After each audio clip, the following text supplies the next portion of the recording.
They're really creepy looking, have pinchers, and come out at night. But are earwigs actually bad for your garden? Let's talk about it. There are good and there are bad to earwigs. So let's break it down and talk about the good and the bad and what we can do to solve the issue if you do have too many earwigs. So in small numbers, earwigs are actually really good for your garden for several reasons. So first of all, they can really help you break down your compost or break down your soil. So it can go through and aerate. It eats all of the decomposing matter in your compost. And believe it or not, earwigs can actually be natural predators for some of those common garden pests. So things like spider mites and aphids and scales, things that you really do not want in your garden on your plants. And they can actually help you attack them and handle them naturally.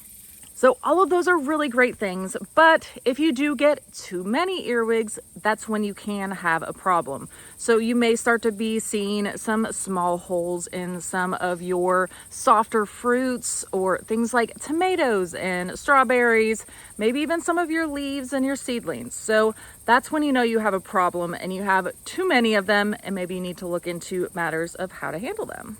So typically you'll see these in areas of your garden that maybe have more weeds or more mulch or more decomposing matter or shaded, moisture-filled areas. Those are typically the places and around there where you may be seeing this earwig issue. Now, there are several things that you can do to help, but my number one favorite tried and true thing to do for earwigs is actually to lay down. If you have an old newspaper laying around, I know I don't receive a newspaper anywhere myself, but I do get a lot of junk mail. So I can bring junk mail out here. I can bring out some cardboard and things like that. And I can just lay it down overnight, moisten it a little bit on the top.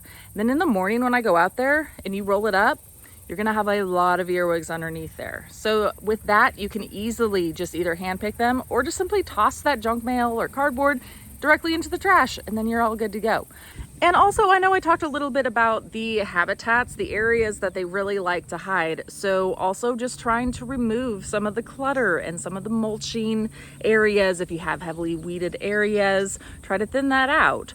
But also other things you can do too is to try to prevent a lot of excess moisture overnight. So watering the first thing in the morning instead of later in the day or the afternoon, that will definitely help as well to keep their numbers down. So typically it doesn't ever come to this, but if need be, if you are still having issues after all of those things that we talked about and handling those, and you're still having issues with your earwigs, then you can lay down some diatomaceous earth in locations where they are, or you can spray some neem oils down. But usually, like I said, those are a little bit more aggressive than I even usually need to be for earwigs, because usually if I do see an issue, I can easily just handle it with very simple measures. So I hope that helps a little bit, just to explain a little bit about the benefits of earwigs and why you might want to actually keep them in your garden and how to handle them if you do see that their numbers are getting too big for you. But I would love to hear your guys' experiences if you all are having any issues with earwigs, or if you tried any of these or any of your own methods. I'd love to hear about them. And if you all are having any other issues with other pests, let me know in the comments and I will get back with you. See y'all next time. Bye.